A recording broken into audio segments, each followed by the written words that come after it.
Hello everyone and welcome to my channel, or welcome back.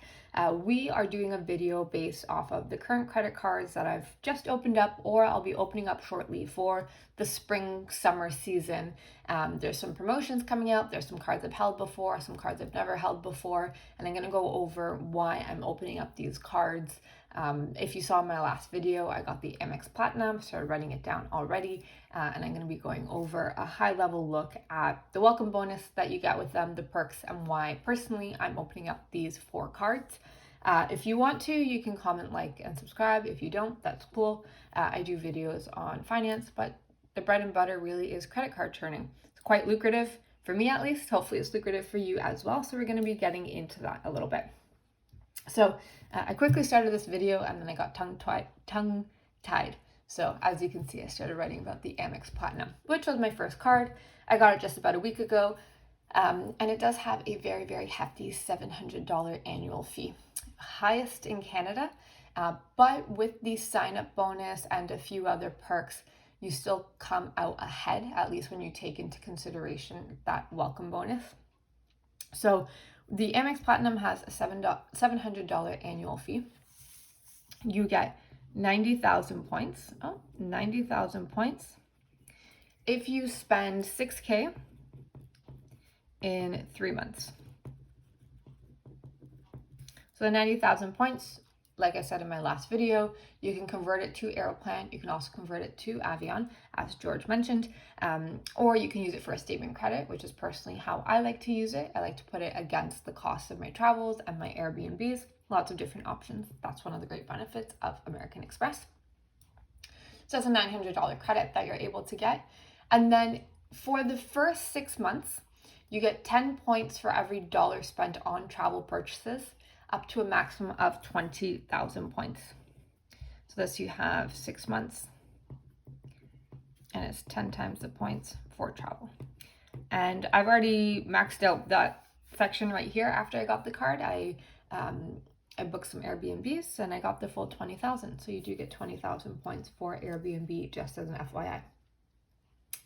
From there, with the Amex Platinum card, every year, including the first year that you hold the card, you do get a $200 travel voucher, if you want to call it. There's an official name for it, but you do get a $200 credit that you're able to use for travel. So that helps out. And then finally, if you apply, you can apply via a referral, or you can apply via Great Canadian Rebates. That's the way that I did it. And I received a $150 Great Canadian Rebates credit. I'm also in the process of referring this card to someone. And then I think in a year, I can refer it to someone else. So lots of different possibilities. So even when you take the $700 annual fee into consideration, you have $110 or $1,100, $1,300, $1,450 credit, minus the $700 annual fee, you're up $750. Now, there's also additional perks. So these things include Priority Pass. You have unlimited across the world Priority Pass. You also have really good insurance that comes with it. You have gold status when it comes to Hilton, Marriott Bonvoy, and Radisson. You also have status when it comes to, I think it's Hertz and Avis rental cars. What else do you get? You get, I feel like there was something else you get. Oh, I was going to mention as well the multipliers that you get. So the multipliers for this card aren't necessarily the best. There are better ones, but you do get 3 times for dining and food delivery, not for groceries, okay? And this is only 3 times as opposed to Cobalt, which is 5 times. You get 1 times the point on everything else.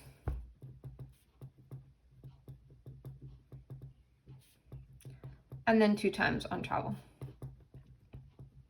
So nothing when it comes to gas stations, grocery stores, or what do you call Shoppers Drug Mart?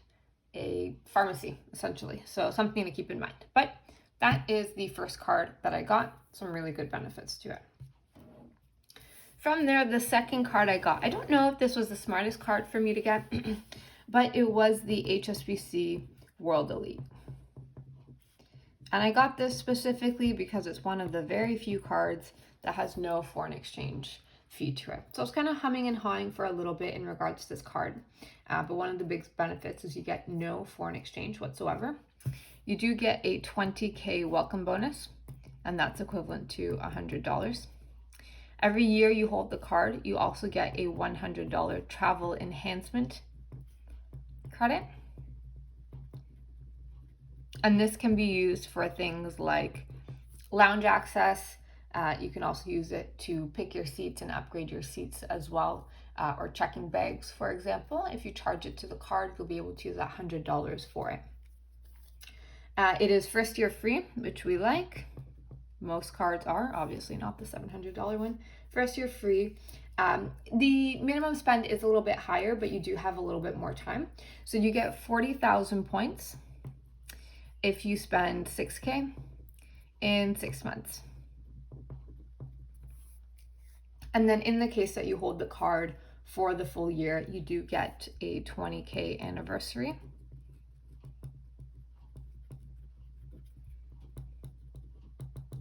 You also get 6 times the points for travel purchases.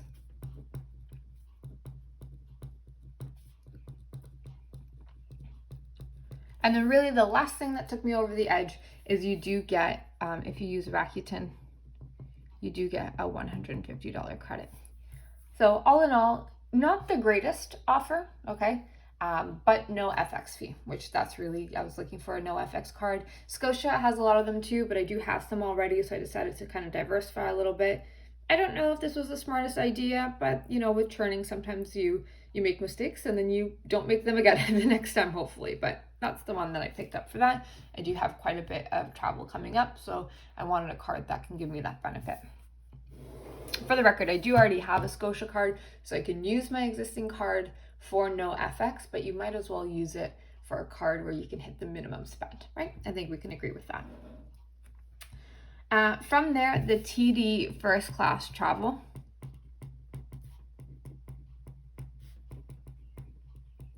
First year free, we like that. You get 100,000 points, which is equivalent to $500 if you do Expedia for TD. And the way that it's set up is 20K for your first purchase. And then once you spend 1.5K, which you have 3 months for, you will get the remaining 80,000 points. So quite easy spend to get. I would say 3 months, 1.5K, not too bad. So that one I'll be getting a little bit later. I did hold the first class travel recently. There is a 6-month cooling off time frame, so I'm going to be waiting for that to pass. And then finally, my last card is again with TD, the TD Aeroplan Visa Infinite. So this one, first year free, we like that.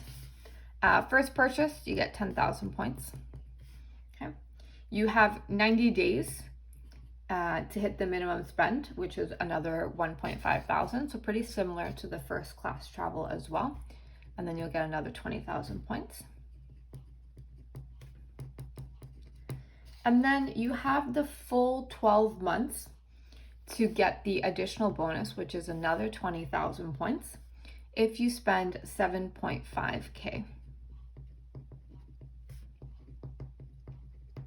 And here you get the 20,000 welcome points, but then you'll also get 7,500 points for your regular expenditures. I don't know if I'm going to try to hit that 7.5K. I'm not really sure. It's always with churning, it's always this balance of how much do I want to work on this existing card versus opening up a new one? Do I want an additional credit hit? What are my travel plans? What are my expenditures like? So it's this strange concoction, it's a strange balance. It's like making a stew where you're not really sure how much time do you have, how much are you willing to keep track of your expenditures as well. This one, thankfully, you do have the 12 months to hit that amount. So I'm not sure if I'll do the 7.5, but I'll for sure do the 1.5 just so I can have a little 30K top up on my card, you know, get a nice round trip from here to a few other close by cities, or top it up for some bigger travels that I have. So all in all, a very quick look, it's a quick video of the cards that I'm currently working on. Sometimes I have a plan and then it goes rogue. Whenever there is some type of a promotion that's brand new or really exciting, or if I have a travel plan that changes, then I'll change my cards accordingly. But what I'm trying to do is I'm trying to slowly but surely top up my Aeroplan points. They have kind of decreased quite a bit, so I just want to cushion them up a little bit. I also want to get some type of card where I can use it for hotels, for example. I have some trips coming up, so first class travel I'm going to be using for hotels. The World Elite I'll be using for no FX and a little bit of additional cushion for some other expenditures. And then the Amex Platinum, I'll mainly be using it for Airbnbs, but who knows? I still haven't received the full welcome bonus. I might do a little bit here and a little bit there.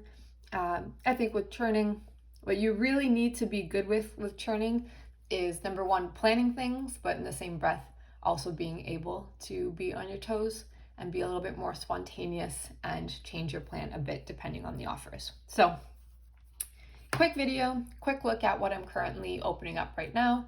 If you have any thoughts, you can let me know. I hope to see you in my next video. Thanks for watching everything, and see you next time. Bye, everyone.